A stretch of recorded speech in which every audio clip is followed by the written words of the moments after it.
Iran के supreme leader Ali Khamenei, तुर्की के राष्ट्रपति रेसिप तैयब एर्दोआन, सऊदी अरब के क्राउन प्रिंस मोहम्मद बिन सलमान और सीरिया के राष्ट्रपति अहमद अल शरा ने इजराइल की तबाही का ब्लूप्रिंट सहमति से बना लिया है।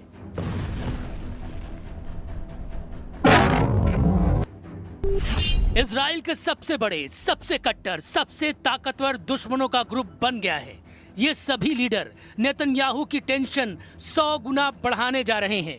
यानी अब हमास, हिजबुल्लाह, हुथी, शिया मिलिशिया जैसे लड़ाका ग्रुप नहीं, इजराइल को दुश्मन देश की सेनाओं से लोहा लेना पड़ सकता है।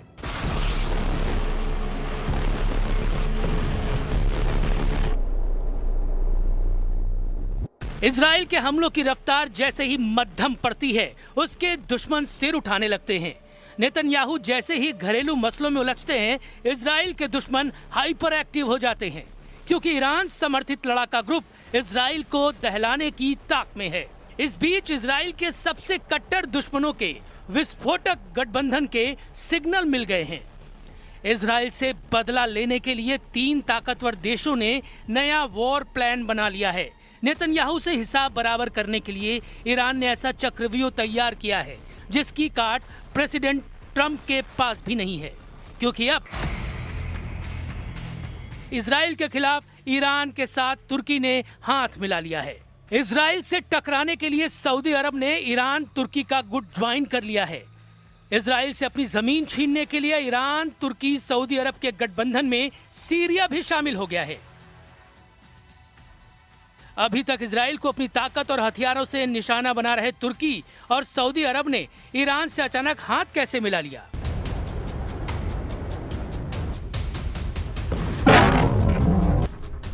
क्या एर्दोआन और प्रिंस सलमान में सब कुछ ठीक हो गया है?